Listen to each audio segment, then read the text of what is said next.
Welcome back to the channel, guys. Today's video we're talking about fuel siphoning.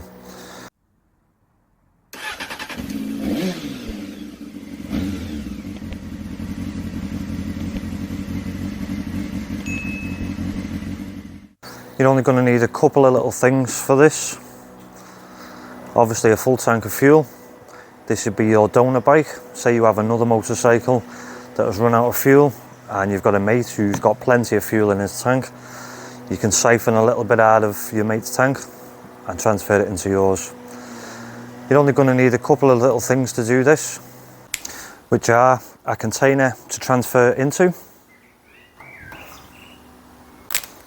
and also some clear tubing. It doesn't have to be clear. If you're in a pinch and you're stuck, you could use something like hose pipe. This is what I've got to hand and I'll show you for the demonstration today. So with them few bits, that's all we need.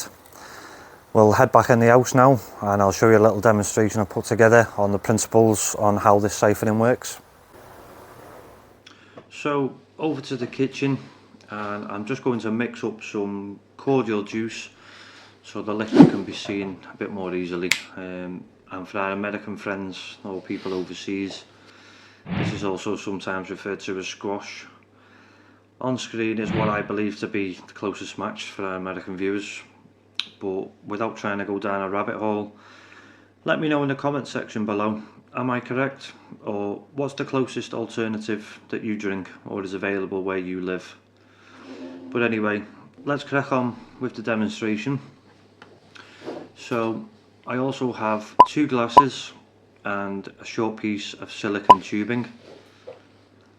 I fill up the first glass that we want to draw the liquid from and then place the empty glass in the sink, making sure that this is below the level of the first glass.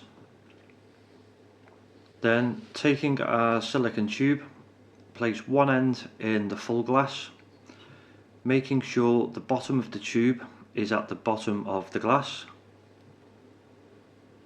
Then what we want to do is create sort of an S shape with the tube like this. Then we carefully suck on the tube to draw the liquid up, keeping an eye on the level, making sure to stop sucking just before the liquid reaches your mouth. Trust me, it isn't a pleasant taste or experience. If you know, you know what I'm talking about. Now, due to atmospheric pressure, the liquid should stay suspended in the U portion of the tube. So all we need to do now to start the siphoning effect is straightening out the U shape by quickly flicking the open end of the tube downwards and into our empty glass, and then let gravity take over and do the rest of the work for us. I hope that makes sense, but I will show that again slowed down. You will notice that once the siphon is successful, it appears that the liquid flows uphill, which defies the laws of physics from what we all know.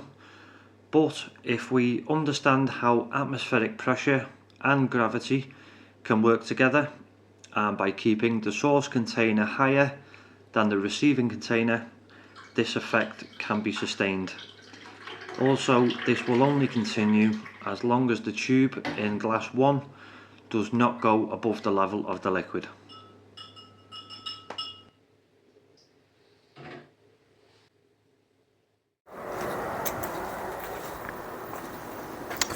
Right, back over at the bike now. Hope that little demonstration in the kitchen made some sense to you and you understand the principles of what we're about to do. While I was in there, I thought I'd make myself a nice little brew before we get started. Might need something to wash down the taste of petrol if it goes wrong. While I'm here, actually, this new mug I've got, very kindly sent in by a subscriber who's made it for me. They've made me that up and sent me that in. I don't know if they want to be named on the channel, but if you are watching, thank you very much for that. A lovely little mug, pleased, thank you. Right, so cracking on with this, I believe I should give some sort of warning with this of do not try at home. I'm showing you this. I personally have done this when I've been in a tight pinch, but I wouldn't suggest doing this unless you really have to.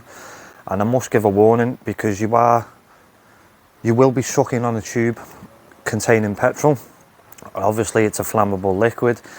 You may be inhaling gases, which is not good for your lungs or your body in general, and you could get poisoning, the worst case. So I do have to say on the channel, don't try this at home, but if you are going to do this, I can't be held responsible for any damage to yourself. As I say, I'm doing this video, putting this together as a pinch. You know, if you're really stuck somewhere, you're out in the middle of nowhere, or you need to get the bike home, you could always do this method just to get you out of the trouble. So anyway, with that said, that out of the way, let's get round to the front of the bike and crack on.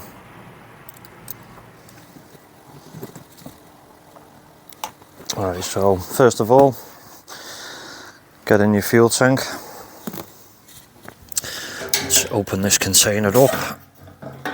This container might be the donor bike that needs the fuel. So we get our rubber tube, or silicone tube, sorry. Place one end in the fuel tank, and just like the video in the kitchen, make sure it's fully submerged down to the bottom of the liquid. There we go, I think that's in. Now, this might be a little bit more tricky than the kitchen one because this is a thicker tube, but we'll give it a go and see what happens. So we suck on the tube,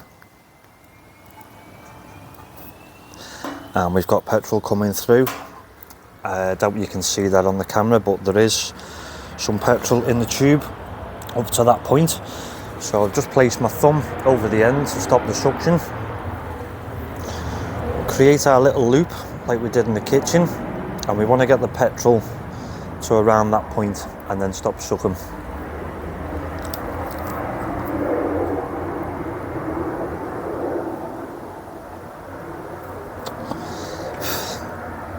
Take a little break, another deep breath, carry on.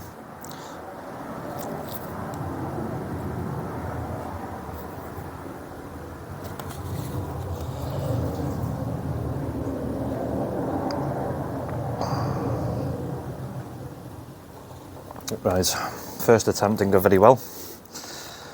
Place a little bit more tube into the tank. The trouble is with this, I think the tube's a little bit too long.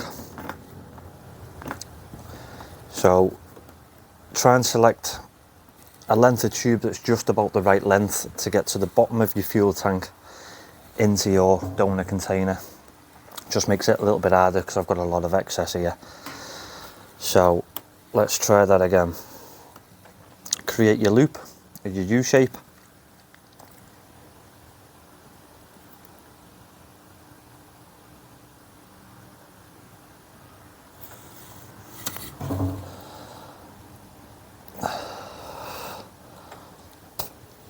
Fortunately, that was another failed attempt, so let's go again.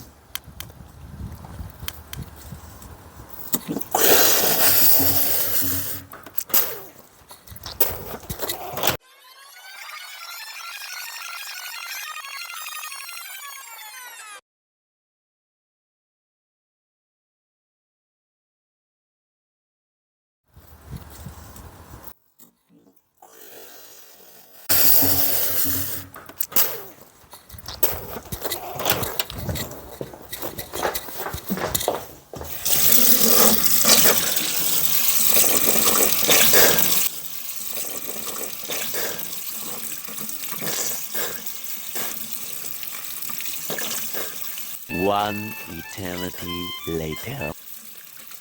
So as you can see, that didn't go very well at all, and even after swilling out my mouth under the tap for several minutes, followed by several brushings of the teeth and some dental mouthwash, it still took me a few minutes to compose myself and carry on. It's been some time since I last encountered petrol in my mouth, and although it wasn't pleasant, I'd forgot just how bad it was. but I suppose in a good way. It's shown just how easily this can go wrong. And when I started the channel, I said to myself that if things do go wrong, I will admit to it and show you guys. So there's a valuable lesson to be learned here, and if you are going to attempt this method, please proceed with caution. I would really appreciate a thumbs up if you have learned anything from today, or just if it's give you a little entertainment. Yes, I know it's not a clever idea. There are some alternative methods for performing this task.